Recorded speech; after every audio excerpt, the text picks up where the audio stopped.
Jey Uso defeated Ilya Dragunov on this week's edition of Raw to advance in the King of the Ring tournament to face Gunther yet again.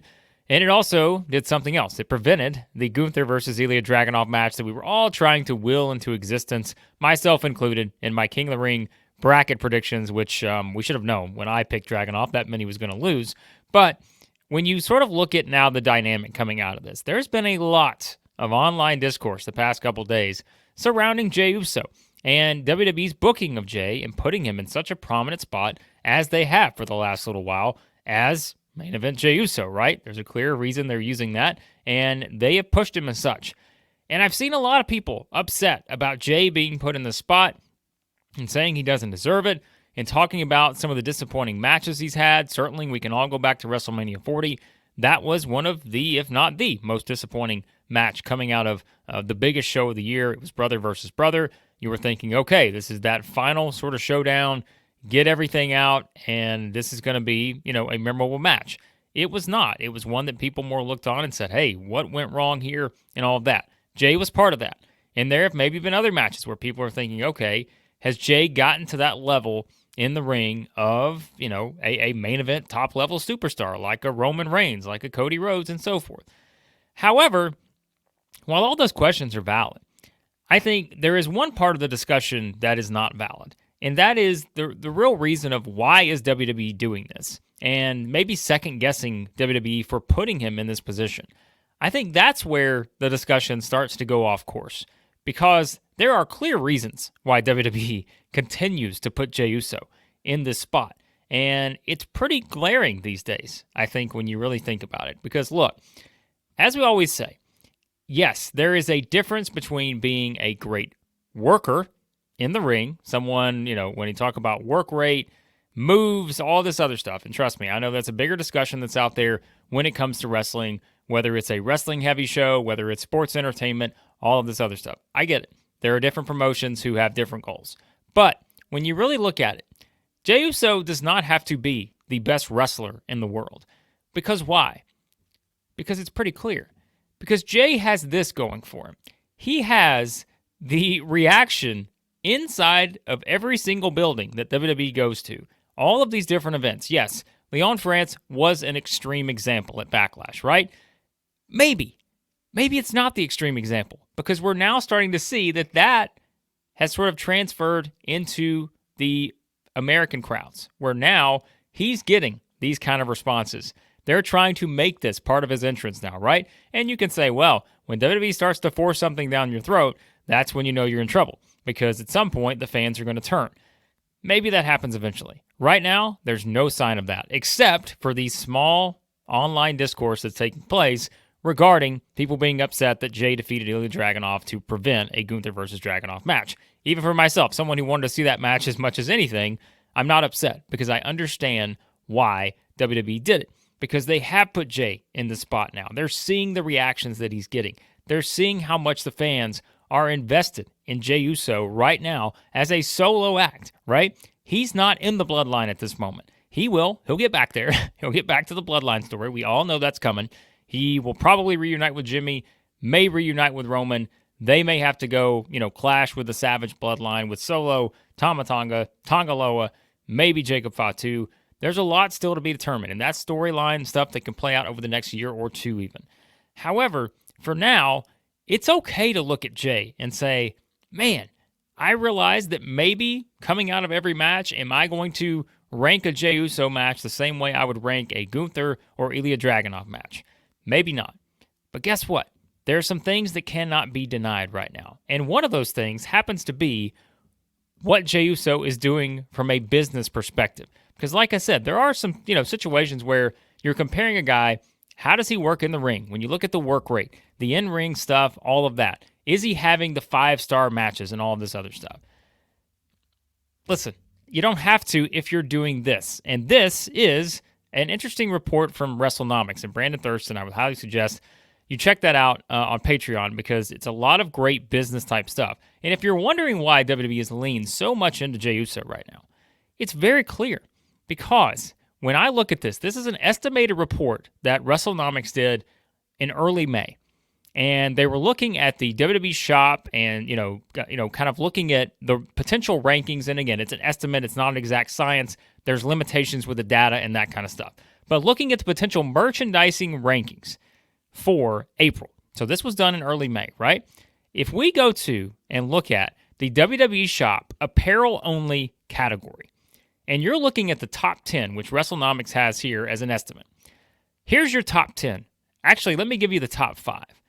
Number 1, Cody Rhodes. Makes sense, right? Number 2, CM Punk. Number 3, WWE, so WWE merchandise as a whole. Number 4, Bray Wyatt.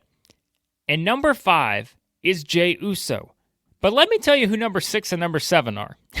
Number 6 is Roman Reigns. Number 7 is The Rock. Remember, Jey Uso number 5, Roman Reigns number 6, The Rock number 7. Now again, this is an estimate, right? They're estimating based on the data that's available.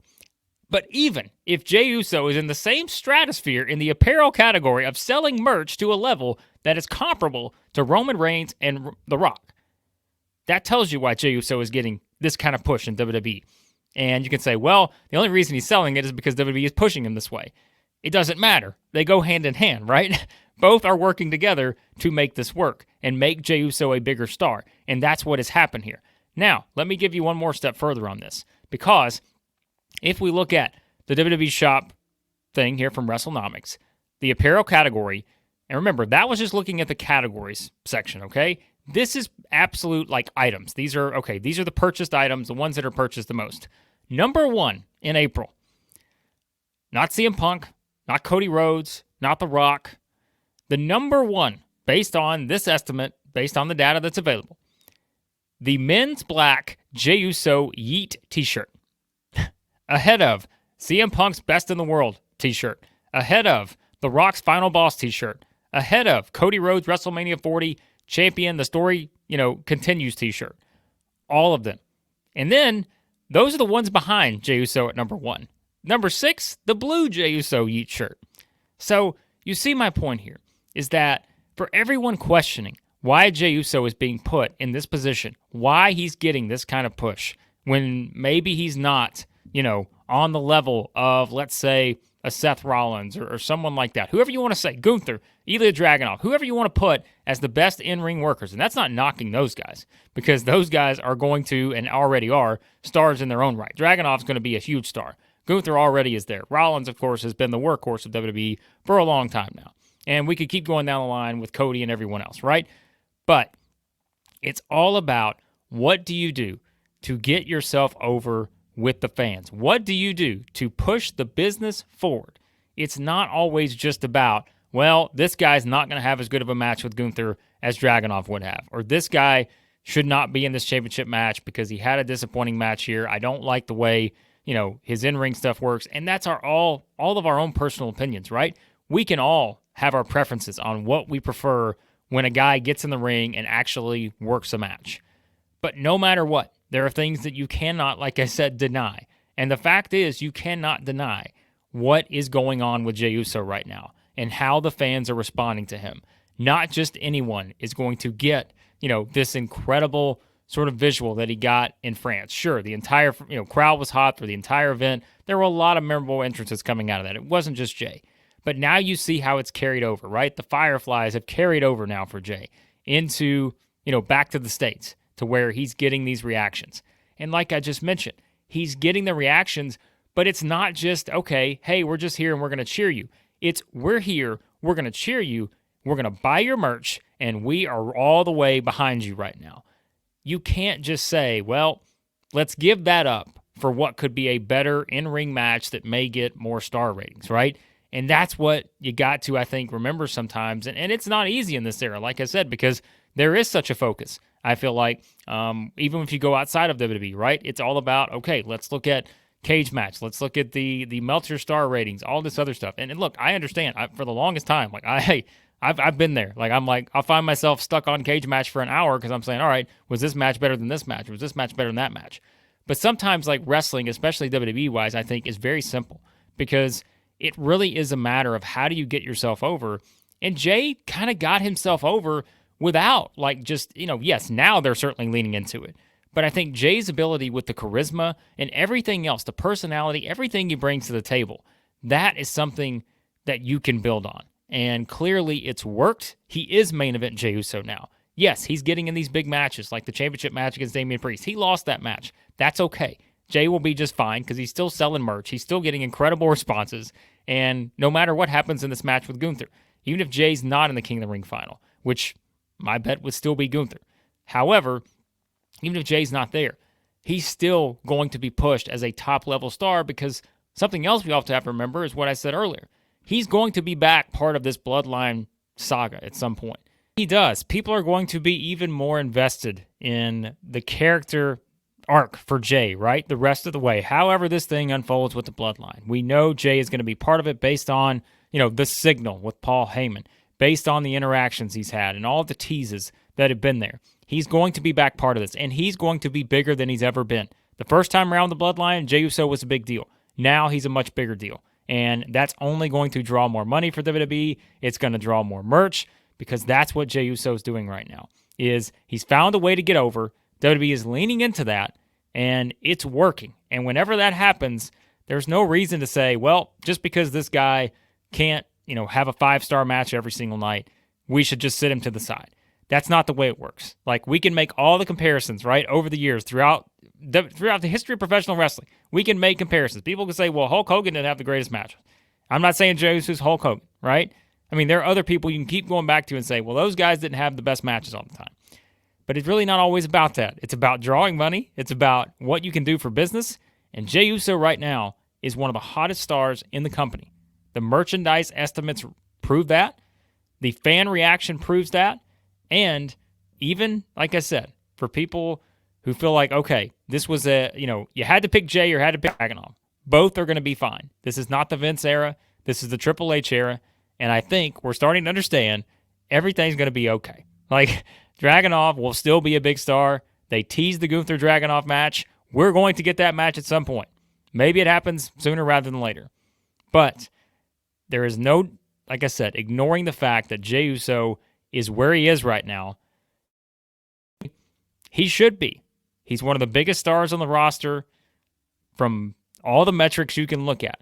And when that's the case, like I said, you've got to lean into it, strike while the iron's hot, and I think it's only going to help once Jey is thrust back into this Bloodline story, which will happen at some point soon, and that is going to work for all parties. It's going to make everything better for all parties involved, because then Jey Uso could really be established as a main event level star, which he may already be there in some people's eyes. If not, he's getting there.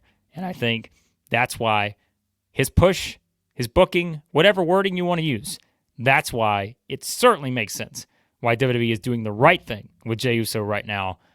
And I think they should continue to do that moving forward. But you guys let me know what you think about where Jey Uso stands in WWE right now, some of the backlash. If you saw any of that online, again, this is online discourse. We know how this can go sometimes. There are arguments to be made for both sides. But I'm giving you my argument as to why I think it makes all the sense to do this with Jey Uso and why I don't think this is a bad thing at all based on how over he is. But I'd love to know what you guys think. What are your thoughts on Jey Uso and his standing right now in WWE, the way they're pushing him? What do you think is next for him? What do you kind of predict for Jey Uso maybe in the next year, a couple years? Like, where is Jey Uso going to be at and all that? But I always appreciate you guys watching. Always love the feedback. Let me know your thoughts in the comments, and be sure to hit that subscribe button and like button on your way out. And again, let me know what you think about main event Jey Uso.